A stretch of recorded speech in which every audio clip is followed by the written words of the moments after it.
Federal Minister Michaelia Cash has demanded an apology after being grilled for hours over an investigation into police raids on the Australian Workers' Union. Senator Cash appeared before a fiery Senate estimates hearing last night, refusing to answer questions after her appearance in the federal court. Labor senators have criticised her decision not to supply police with a witness statement during the investigation.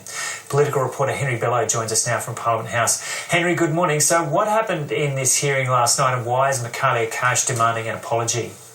Well, the debate certainly did get pretty willing last night, with both sides of politics descending into a shouting match. In the end, they were both demanding apologies from each other. Michaelia Cash faced questions about her office's role in giving the media advance notice on police raids on the Australian Workers' Union back in 2017. Now, that matter is before the federal court as a civil case, and Senator Cash has appeared before that court. But the point of contention last night was about some evidence given by the Australian Federal Police to Parliament that they had asked Senator Cash twice to give a witness statement as part of their evidence, and they said that they had only received a letter from her. Now, Labor's Penny Wong jumped on that and said that was unacceptable, particularly so given that the DPP had said that they believed an unnamed person may have committed a crime, but that they didn't have enough evidence to prosecute that and take it forward. Senator Cash bit back, saying that she had cooperated with the police and that if they had asked for more information, she would have given it. And in the midst of all this, quite a tense discussion between them in Senate estimates, we also learned that Senator Cash's legal bills are now inching towards $300,000 for this matter, and that's of taxpayer money. Now, let's have a look at some of the scenes in Senate estimates last night.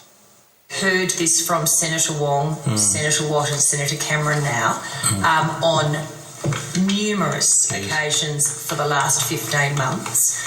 Senator Wong has continually said, I have had prior knowledge of the raids. I'm waiting now for an apology from Senator Wong, Senator Watt and Senator Cameron, because even the interjections they were making last week in the Senate have now all proven to be wrong. You should apologise to the Australians. Please, Senator Watt. You should apologise to the Australians. Don't interrupt. Got other estimates hearings this morning that will be across. And Henry, as we move closer to an election, the various parties are making pledges. What's the latest in terms of the major parties pledging to funnel money towards different areas?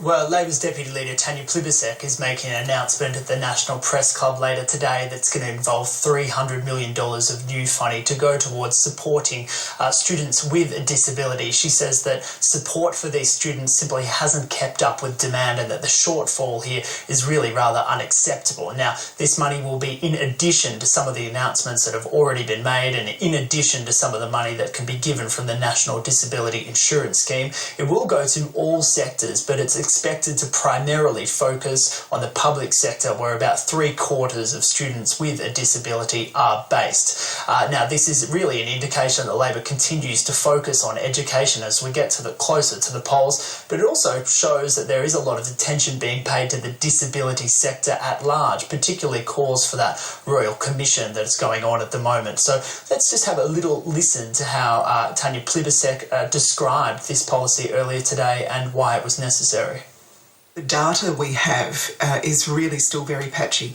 The government's been working on this nationally consistent data collection for students with disability. We've seen the number of students that are identified as having a disability almost double, but funding's only gone up about 7%. So there's something that doesn't match up there. And Tanya Plibersek will outline more details about that announcement, as I said, at the National Press Club today. Okay, Henry Bello reporting there from Canberra. Human Rights Watch is calling for more information on sales to Saudi Arabia after an Australian defence company struck a deal for a weapons system worth hundreds of millions of dollars. The ABC has seen confidential documents confirming that Canberra-based defence company Electro-Optic Systems, which manufactures the remote weapons system, is involved in a deal with Saudi Arabia's Ministry of Interior. There's been growing international outrage over the Saudis' role in the ongoing civil war in Yemen and the killing of journalist Jamal Khashoggi.